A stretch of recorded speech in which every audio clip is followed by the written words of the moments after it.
করছে। আসসালামু আলাইকুম এভরিওয়ান, কেমন আছো তোমরা সবাই? আমি আলহামদুলিল্লাহ বেশ ভালো আছি। Welcome to Farzana's tiny world. নতুন একটি ব্লগ শেয়ার করতে যাচ্ছি তোমাদের সাথে। আশা করি ব্লগটি তোমাদের ভালো লাগবে। তো আজকের ব্লগটি হচ্ছে সবই বরাতের দিনের বেলা কি করলাম বা সন্ধ্যাবেলা রাতের বেলা কি করলাম তার ছোট ছোট কিছু ক্লিপ আমি তোমাদের জন্য আর কি রেখে দিয়েছিলাম, যে আসলে সব কিছু তো ওইভাবে এই দিনে শেয়ার করাটাও ঠিক না। তো রান্নাবান্নার যে জিনিসগুলো বা কি কি খেয়েছি কতটা খাদক তোমরা আজকে এই ব্লগটা দেখলেই বুঝতে পারবে। এছাড়া আরো অনেক কিছু ছিল শেয়ার করার, সেগুলো আসলে করে আসলে উঠতে পারিনি। তো যতটুকু পেরেছি ততটুকুই তোমাদের সাথে আজকে শেয়ার করব। তো আজকে আম্মু হচ্ছে গরুর মোটা মোটা ভুঁড়ি সেগুলো হচ্ছে ধুয়ে সুন্দরভাবে কেটে এখানে হচ্ছে হালকা একটু হলুদ আর কি কি দিয়ে যেন এখানে সিদ্ধ করছে। তো আজকে হচ্ছে রুটি দিয়ে আমরা গরুর মানে বট খাবো, গরুর ভুঁড়ি যেটাকে বলে। আর বটগুলো খুবই ভালো ছিল, অনেক মোটা মোটা দেখতে পাচ্ছো। আমার আব্বু তো আবার এই ধরনের জিনিসগুলো খুব ভালো কিনতে পারে। তো আসলে আব্বুই এই বটটা এনেছে, একদম নিট অ্যান্ড ক্লিন করে ফ্রেশ করে এনেছে। এই তো দেখতে পাচ্ছ বটগুলো কিন্তু খুবই সুন্দর, হেলদি খুব। তো আগে ছোট যখন ছিলাম তখন কিন্তু শবে বরাত মানে এক ধরনের একটা প্রচলন ছিল, কিন্তু সেটা কিন্তু এখন আর নেই। তো আগে যখন ছোট ছিলাম তখন কি হতো দেখো, ছোট থেকে দেখে আসছি এই দিনে রুটি বানাতে হবে, অনেক অনেক হালুয়া বানাইতে হবে, তারপর গরুর মাংস তো মাস্ট বি থাকতেই হবে।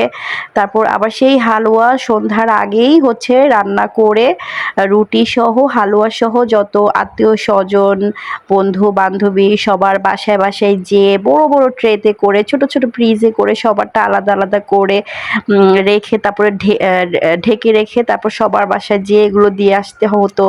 তারপর হচ্ছে রাতের বেলা নামাজ যাই পড়তাম, তারপর হচ্ছে গরু মাংস দিয়ে রুটি, এগুলো এই ধরনের একটা প্রচলন ছিল। আমার মনে হয় এটা শুধু আমার ক্ষেত্রে না, সবার ক্ষেত্রেই এটা ছিল। কিন্তু এখন কিন্তু আমরা আসলে যে এই দিনটা বা এই রাতটা হচ্ছে ইবাদতের জন্য আমাদের শবে বরাতের অনেক কিছুই আসলে আমরা জানতাম না, সেটা কিন্তু এখন আমরা আস্তে আস্তে আরো অনেক কিছু জানতে পেরেছি। কিন্তু এই যে শবে বরাতে এই টুকিটাকি খাবারের যে বিষয়গুলো একেবারে আগের মতো না করলেও কিন্তু মনের ভিতরে কিন্তু একটা অভ্যাসের মতো রয়ে গেছে, যে এই দিনে একটু হালুয়া না খেলে আসলে ভালো লাগে না।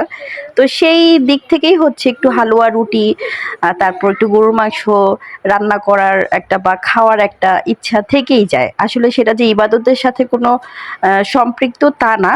বিষয়টা হচ্ছে এই দিনটাকে ওই যে ছোটবেলায় আমরা খেয়ে এসেছি, তো এই জন্যই হচ্ছে একটা অভ্যাস রয়ে যায়।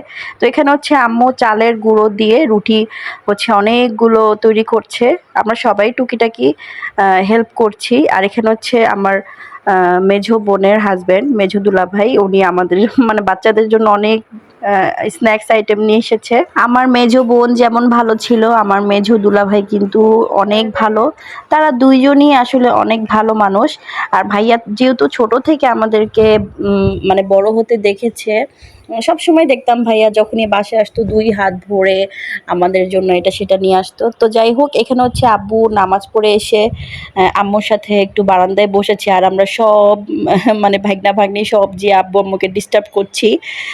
আসলে একটা বোন হারানোর পর এখন সবসময় মনে হয় যে আল্লাহ আমার আপন মানুষগুলোকে সবসময় তুমি ভালো রেখো, সবসময় চোখের সামনে রেখো। আল্লাহর কাছে সবসময় আমি এই দোয়াই করি। তো এখানে হচ্ছে আমরা একটু ছবিও তুলছিলাম। আসলে এগুলো না মেমোরিজ হয়ে থাকে, এই জন্য এখন সবকিছু না মেমোরি করে রাখতে খুব ভালো লাগে। আর এখানে হচ্ছে আম্মু অল্প করেই বুটের হালুয়া তৈরি করছে। আর আমাদের বাসায় কিন্তু বুটের হালুয়াটা একটা টাইমে অনেকগুলো করে বানানো হতো, আর এই হালুয়াটা বানাতে গেলে কিন্তু হাত ব্যথা হয়ে যায়। তো যতটুকু আসলে বানানো যায় ততটুকুই হচ্ছে আম্মু বানিয়েছে। আর হালুয়ার মধ্যে সব থেকে পছন্দের হালুয়া হচ্ছে আমার বুটের হালুয়াটা, এটাই হচ্ছে আমার খেতে খুব ভালো লাগে। আর সুজির তারপর গাজর এগুলো খুব একটা বেশি ভালো লাগে না। তো আমরা যেহেতু রোজা রেখেছিলাম সেখানে হচ্ছে আমরা সবাই এখানে মুড়ি মাখানো খাচ্ছি, দেখতেই পারছো। মানে রমজানের একটা ফিল হচ্ছিল সেই দিন, সবাই একসাথে আমরা মুড়ি মাখানো খাচ্ছি। একটা টাইমে দেখা যেত যে রমজানের সময় আমরা ৫ বোন যখন একসাথে ছিলাম তো যত বড়ই বোল বা ট্রে হোক না কেন আমাদের মুড়ি প্রতিদিনই হচ্ছে আমাদের কম হয়ে যেত, কারণ আমরা 5 বোন, আব্বু আম্মু তো কম না, তাই না? তো এগুলো আসলে মনে পড়ে। আর এখন মাঝে মাঝে আব্বু আম্মু একদম সারাদিন একা পড়ে থাকে। দিন আসলে অনেক চেঞ্জ হয়ে গেছে। তারপর হচ্ছে নামাজের আগে হচ্ছে এখানে একটু স্পাইসি করে নুডলস বানিয়েছিল, চটনি, সেটা খেলাম।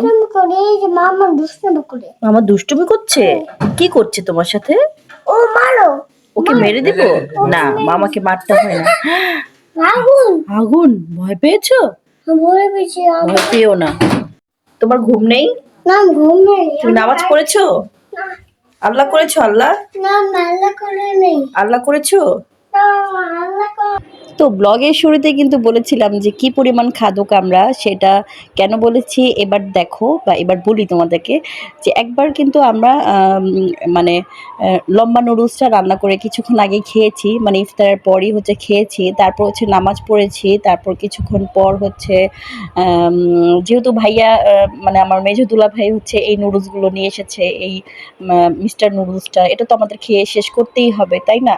তো আমরা আবার হচ্ছে ঠিক 12টা-1টার দিকে হচ্ছে এই নুডলসগুলো রান্না করে খাচ্ছি। তাহলে দেখো আমরা কি পরিমাণ খাদক, যে এক খাবার কতবার খেতে পারি।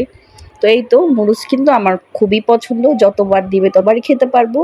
আমার হাজব্যান্ডের মতো আমিও নুডলস লাভার। তো তারপর হচ্ছে আমরা শবে বরাতের যে নামাজ সেগুলো আদায় করার পর হচ্ছে 3টা 3:30টার দিকে একটু চা বানিয়ে খাচ্ছি। তারপর হচ্ছে চা খেয়ে আমরা আবার বাকি নামাজগুলো আদায় করেছি। আসলে নামাজের তো কোনো শেষ নেই। তুমি যদি মন দিয়ে 2 রাকাত নামাজও পড়ো, সেটা যদি আল্লাহর কাছে মানে আল্লাহর কাছ পর্যন্ত পৌঁছায়, তাহলেই তো আলহামদুলিল্লাহ। তো ফজরের নামাজ শেষ করে হচ্ছে আমরা একদম ঘুমিয়েছি। তো আজকের মতো ব্লগটা আমি এখানেই শেষ করছি। সবাই ভালো থেকো। সবাইকে আল্লাহ হাফেজ।